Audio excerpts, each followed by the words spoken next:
Senado, talagang totoo yung galing sa puso ko kasi kilala ko at mahusay, magaling, guwapo. Isa lang ang asawa, wala nang iba.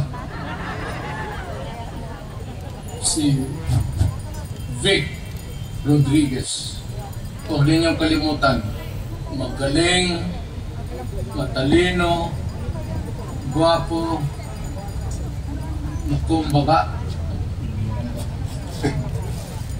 Ampun. Hindi babaero ka. Makumbaga. Vic Rodriguez.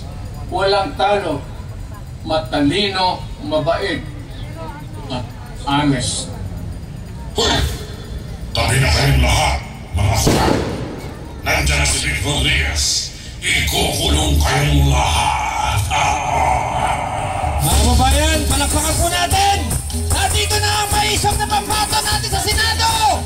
Attorney Vic Rodriguez!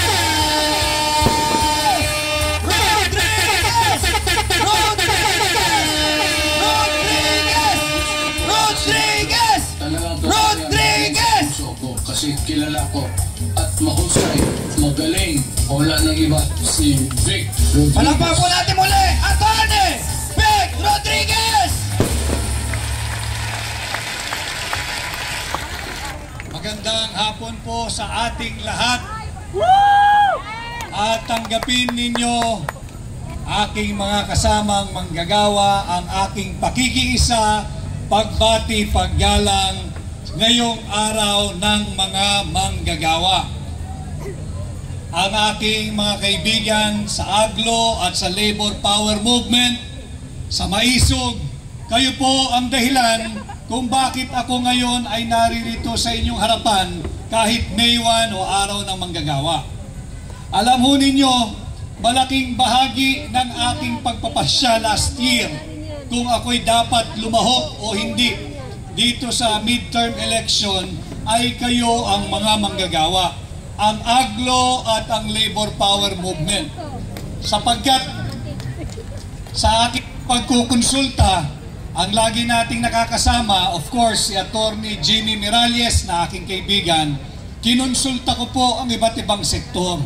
At sinasabi ko nga, parang hindi ko linya ang pagkandidato. Subalit, ako ho ay tinanong, alam mo naman, Attorney Vic, na hindi kaaya-aya ang nagiging direksyon tinatahak ng kasalukuyang administrasyon. Kaya mo bang talikuran ang kapwa mo Pilipino? Kaya mo ba talikuran ang uring manggagawa? Kaya mo bang pabayaan na patuloy na atakihin at ikompormiso ang ating demokrasya? Kung ang sagot mo sa mga katanungang yan ay kaya mo, mauunawaan ka namin, huwag mong tanggapin ang imbitasyon at hamon na pamunuan ang tunay at maisog na oposisyon sa Senado. Subalit sabi ko sa kanila, bigyan lamang ako ng kaunting panahon at hayaang ako ay magnilay-nilay bago tayo magdesisyon. Sa aking pagninilay-nilay, ang aking sagot sa tatlong mabibigat na katanungang yan, hindi ko kayo kayang iwanan at hindi ko kayo kayang talikuran. Kanya ako ay naririto ngayon kumakatawan sa inyo. Ako po muli ang inyong kaibigan, Attorney Vic Rodriguez, number 56 sa balota, Senador ninyo, Pilipino, abogado, maisog. Ilang araw mula ho ngayon ay magtatapos na ang ating kampanya at ilang araw mula ngayon ay halala na. Napakinggan nyo na rin ho siguro ilang ulit ang aking mga nais gawin o layunin bilang senador ninyo. And I would just like to take this opportunity being in front of you this afternoon, first, to give my respect to all of you, mga manggagawa, dahil ngayon ay araw ninyo. Pangalawa, upang ipaalala sa inyo what is at stake for our country this midterm election. Tuwing May 1, dapat ay selebrasyon. Tuwing May 1, dapat ay nagdiriwang ang mga manggagawa. Subalit ilang taon paulit-ulit nakakalipas. Nagdiriwang ba ang uring manggagawa tuwing May 1? Palagian ang pagkilos ay paalala at panawagan sa pamahalaan kung sino mang administrasyon, iisang hiling, mapabuti ang estado ng uring manggagawang Pilipino dito sa sarili nating bansa. Halos 10 milyong Pilipino ang nangibang bayan dahil walang oportunidad o dili kaya kung meron man, mababa ang sahod ng mga manggagawa. Hindi sapat at hindi sasapat sa araw-araw na pangangailangan nating mga Pilipino. Halimbawa, dito sa Kalakhang, Maynila, ang minimum wage natin ay 645. Kung titingnan natin yung cost of living ng isang pamilya, kulang na kulang yung 645. Dito na yan sa Metro Manila. Imagine natin kung ano ang buhay ng ating mga kapwa Pilipino at kapatid na manggagawa sa labas ng Metro Manila. Bagamat ilang ulit ko ring nasabi na bilang senador ninyo, aking isusulong na magkaroon sana at dumating sana yung panahon na yan na magkaroon na ng pagkakapantay-pantay pagdating sa rate ng sahod ang mga nasa Metro Manila at nasa probinsya. Ito'y hindi magiging madali sapagkat gusto nating ipantay ang sahod ng mga manggagawa sa probinsya at Metro Manila. Subalit, titingnan din natin ang kakayahan na matugunan yan ng ating mga partner sa labor force. Ito namang mga mamumuhunan. Habang humihingi tayo ng karampatang benepisyo, dagdag sahod, hindi naman natin ninanais na wasakin, sirain at maging lugi ang ating mga partner, yung mga mamumuhunan, sapagkat mawawalan din tayo ng trabaho.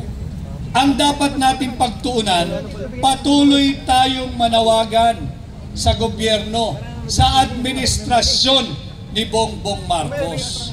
Tama na ang akap.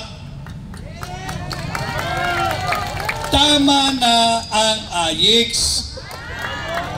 Hindi tugon yung 20 pesos kada kilo ng bigas na available lamang sa Cebu. Inaamag daw. Ang kinakailangan ng Pilipino, hindi akap, hindi AIX, hindi yung pakitang tao na ibinababa ang presyo ng kilo ng bigas sa 20 pesos dahil lamang panahon ng halalan. Ang mga Pilipino, tayong lahat ay may dignidad, may dangal, may respeto sa sarili. At hindi tayo for sale. Ang kailangan nating mga Pilipino, ang kailangan ninyong mga manggagawa, proteksyon sa pamahalaan. Ang kinakailangan ng mga Pilipino, hindi manlimos, kung hindi trabaho, oportunidad, negosyo, hanap buhay, proteksyon laban sa kriminalidad at paglaban ng pamahalaan sa pagbabalik na naman ng droga. Ito ang kailangan natin, limos. Hindi tayo nanlilimos sa pamahalaan. Magagaling ang Pilipino. Ang patunay, halos 10 milyong Pilipino ang nagtatrabaho sa labas ng ating bansa. In demand ang ating labor force. Halos 1 milyong Pilipino taon-taon ay nangingibang bayan at nakakapaghanap ng trabaho.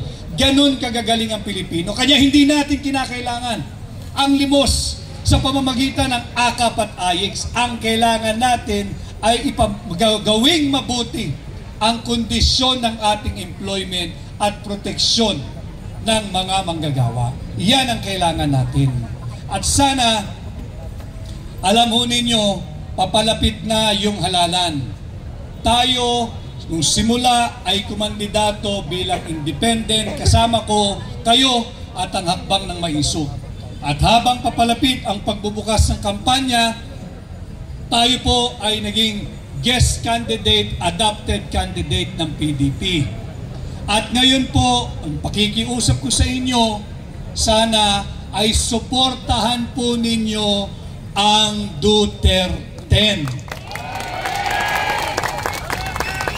Sa May 12, vote straight Duterte!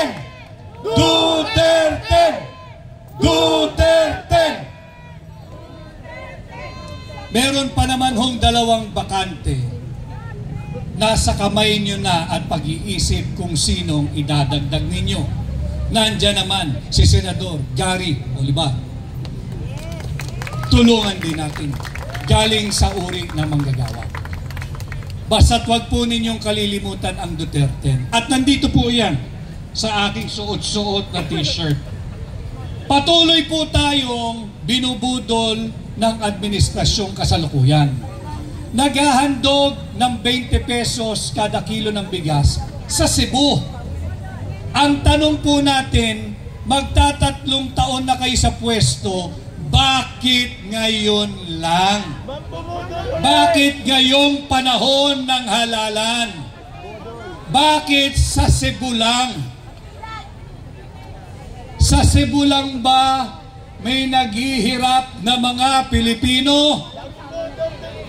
Paano yung mga Pilipinong hindi kayang bumili ng makakaing bigas dito sa Metro Manila at sa buong Luzon?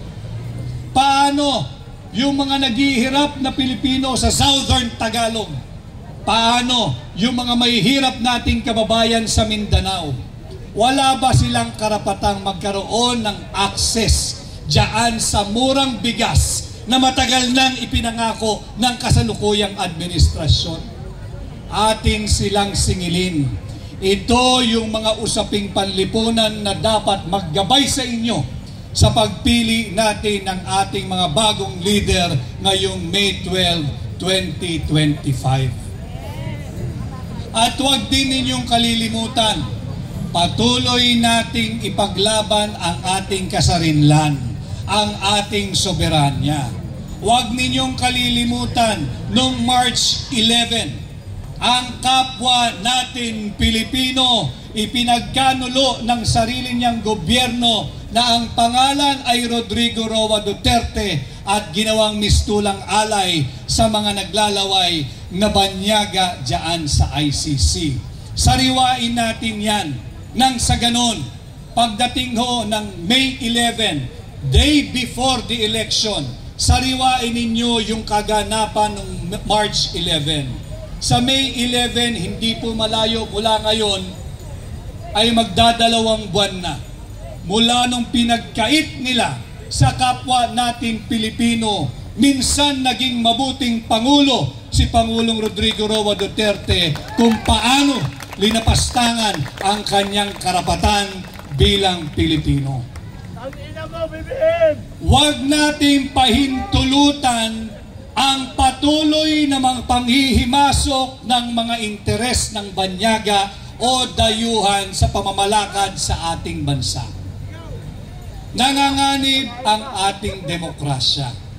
Ngayon, araw ninyong manggagawa, kinakailangan ipaalala ko sa inyo, pagkatapos nilang sinalbahe ang pagkatao ni Pangulong Rodrigo Roa Duterte, nanganganib patuloy ang ating demokrasya. Sa paanong pamamaraan? Pilit na nakawin ng iilang elitistang kongresista ang posisyon ng pangalawang Pangulo mula sa inyo, 32 milyong Pilipino na siyang nagpahiram, tunay na nagpahiram ng inyong sagradong mandato at boto kay Vice President Inday Sara Duterte. Ating labanan itong huwad na impeachment complaint at magagawa lamang natin yan kung tutulungan po ninyo ang katulad kong aplikante, bilang manggagawa ninyo, bilang boses tinig, tenga at mata ninyo sa Senado kasama ang Duterte. Punuin po natin ang Senado ng mga Duterte. Upang malabanan natin yung huwad na impeachment complaint. Tulungan po natin, pahintulutan ninyo ako, anggitin ang pangalan ng ating mga kasama sa Duterte or sa PDP o yung Pilipinas Duterte pa rin. Tulungan ho natin, dalhin natin sa Senado ko sa Duterte si Senador Philip Ipe Salvador. Ang ating pong bansa ay may sakit. Kinakailangan natin ang talino at galing at pagmamahal ng isang totoong doktor, hindi yung nagdudoktor-doktoran na magaling magdoktor sa proseso ng papel sa gobyerno. Dalhin natin ang totoong doktor sapagkat may sakit ang ating bansa. Tulungan natin si Senador Marites Mata. Tulungan din natin. Biktima rin ito ng karahasan na nagmumula sa sarili niyang pamahalaan. Nakita natin na hindi rin irespeto pati ang simbahan. Tulungan natin, dalhin natin sa Senado ang number 53 sa balota, Senador Pastor Apollo C. Quiboloy. At mahalaga, nalalaman nung mga aplikanteng katulad ko, ano ba ang trabaho ng mambabatas. Ang mambabatas hindi dapat busy sa pamimigay ng akap. Ang mambabatas hindi dapat nakikialam sa pamimigay ng AIX. Ang mambabatas hindi parte ng trabaho nila ang magmudmod ng ayuda. Ang mambabatas hindi dapat pinakikialaman ang pondo ng PhilHealth. Ang trabaho ng mambabatas ay gumawa ng batas, magbalangkas ng batas, mag-amyenda ng batas. Kanya kinakailangan po dalhin natin ang aking mga kapwa abogado sa Senado na si Attorney Senador Raul Lambino. Tulungan din natin, isa ring abogado, Attorney Senador J.V. Lo. number 30. Tulungan din natin, hindi lamang musikero, magaling na musikero, magaling na abogado, dalhin natin sa Senado, Senador Jimmy Bondoc. At bahagi ng Duterte, matagal na ito season, veteranong mambabatas, magaling na abogado. Panahon na upang i-promote natin mula Kongreso, iangat natin sa Senado si Senador Attorney Dante Marcoleta.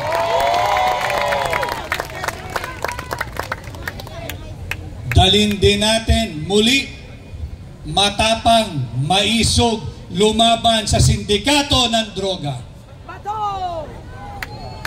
Lumaban sa mga kriminalidad. Ibinuwis ang kanyang buhay. Nanindigan at may tunay na pagmamahal kay Tatay Digong. Muli nating dalhin sa Senado. Ibabalik natin sa Senado. Itaga ninyo sa bato, Senador Bato de la Rosa. At siyempre, sinong hindi makakakilala sa tao ang tanging bisyo ay magserbisyo. Ang number 1 sa mga survey ngayon bilang senador, huwag nating hayaang madaya. Balik natin sa Senado si Senador Bongo. Ito po yung Duterte. At habang binabanggit ko ang kanilang mga pangalan, sana ay huwag rin ninyong kalilimutan, napakadaling tanda ang numero 56. Paulit kung sinasabi 56, hindi siya utang, 5-6 hindi siya pautang, 5-6 hindi siya pabigat.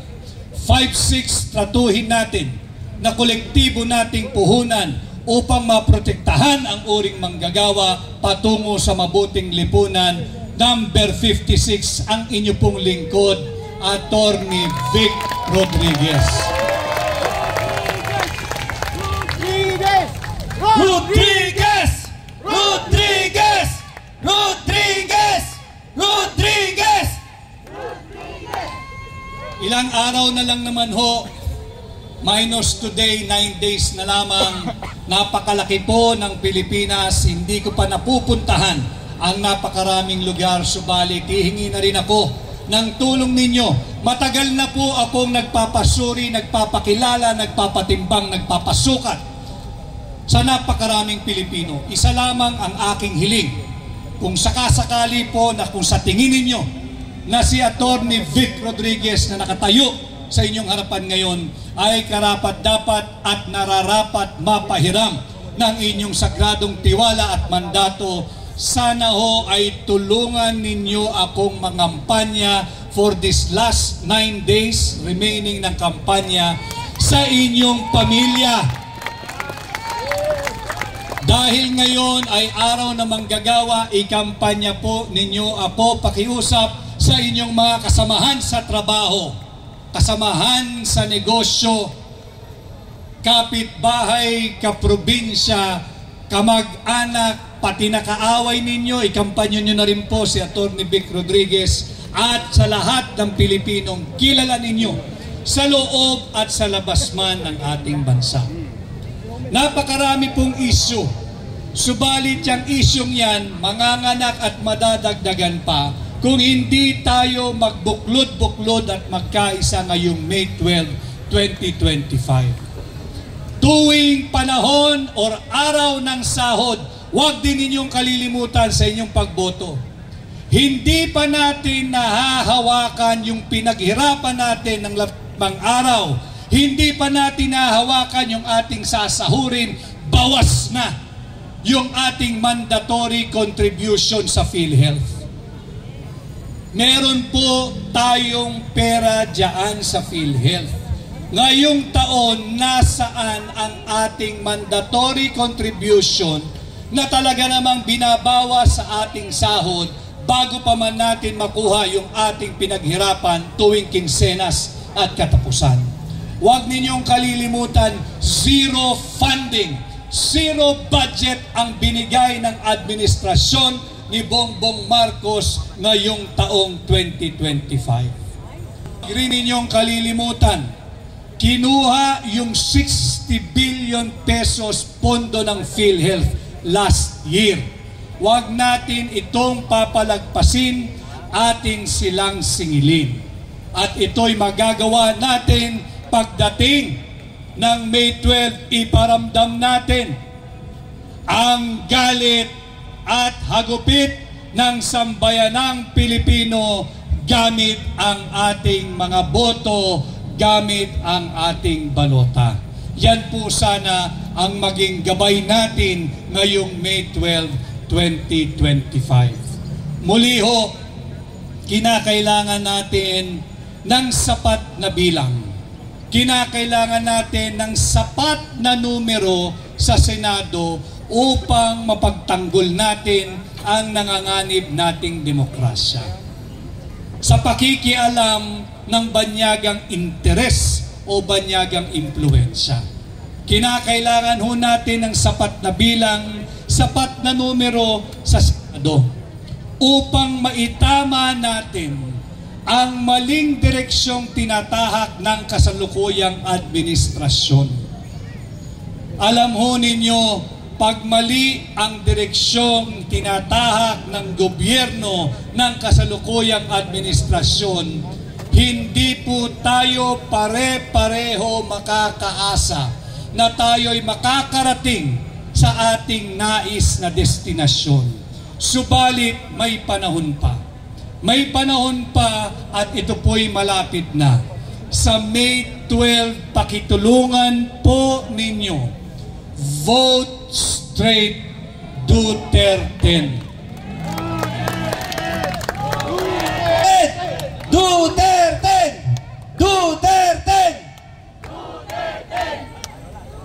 sana ho, pag naganap yan sa May 12, 2025 ngayong taon, sa susunod na pagdiriwang natin ng Labor Day sa 2026, makakakita na tayo kahit dahan-dahang pag-usad, yung tinatawag natin sa Ingles na baby steps.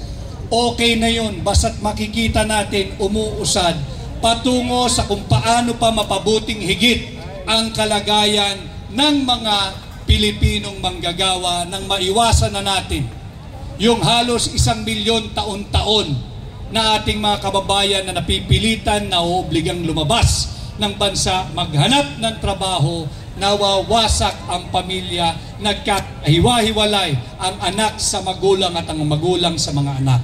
Mapabuti natin paunti-unti ang estado at ang kalagayan ng manggagawang Pilipino. Wala naman pong magic o silver bullet o isang magic pill na pag ininom natin, magbabago na lahat at mapapabuti natin ang sistema. Ito'y produkto ng ilang taong pagpapabaya. Subalit, kinakailangan na tayong magbuklod-buklod at sa May 12, ipadama natin, uulit-ulitin ko, ang kinabukasan ng ating bansa, ang kinabukasan ng pamilya ninyo, ang kinabukasan ng bawat pamilyang Pilipino ay nasa kamay ninyo.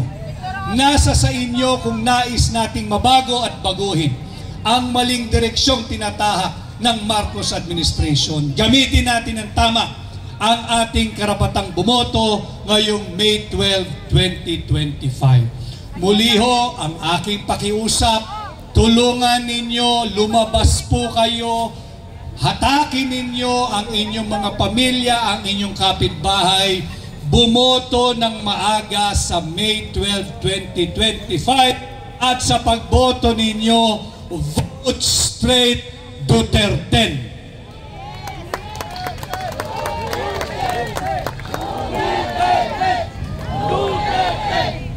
At muli ho, ngayong hapon, tanggapin ninyo ang aking pagrespeto at pagbibigay kilala sa sakripisyo ninyo. Meron na namang usapin sapagkat grabe maglustay ng pondo ang Marcos administration. Binubusog sa AKAP at AIX. Basta't meron pong magbibigay ng AKAP at AIX, ako na ho ang nagpapayo sa inyo. Ako na ho ang nakikiusap sa inyo. Pag may nagbigay ng AKAP, may nagbigay ng AIX, may nagbigay ng ayuda, pakiusap ko, tanggapin ninyo. Dahil yan ay pera ninyo. Pera ng taong bayan yan. Hindi yan pera ng Malacanang. Hindi yan pera ng mga tiwaling politiko. At sa pagtanggap at pagkuha natin ng mga AKAP at AIX, ayuda o anumang suhol, wag ho kayong tatanggap. Wag ho kayong tatanaw ng utang na loob. Hindi dahil tayo ay mga katulad nilang ingrato, kung hindi dahil bulat na ang ating kaisipan na yan ay pera natin at hindi pera ng mga tiwaling politiko. At sa pagkuha natin ng pera natin, yun ang AKAP at AIX, pag po isasangla kahit pandalian o dili kaya'y ibebenta ang inyong dangal, ang inyong dignidad, ang inyong pagkatao, ang inyong boto at kinabukasan ng pamilya Pilipino. Yan po ang ating maging gabay ngayong May 12, 2025. At muli po sa aking pagharap paulit-ulit sa inyo at sa napakaraming Pilipino, napakaraming ating kaibigan mula sa traditional media at new media, yung social media, sa pagharap ko po sa inyong lahat, saan man panig ng Pilipinas at saan man panig ng mundo. Ulitin ko ho, ako'y kusang loob at malayang nagpapakilala, nagpapasuri, nagpapatimbang, nagpapakilatis. At kung sakasakali po, sa gagamitin ninyong sukatan at batayan, ako'y papasa o pasado at maaari ninyong mapahiram ng inyong sagradong boto at sagradong mandato. Huwag po ninyong kalilimutan, number 56 sa balota, Attorney Vic Rodriguez, Pilipino, abogado, maisog, senador ninyo. Maraming salamat at magandang hapon po sa ating lahat. Mabuhay Attorney Vic Rodriguez! Rodriguez! Rodriguez! Tabi na kayong lahat. Makurat. Nandiyan si Vic Rodriguez. Ikukulong kayong lahat.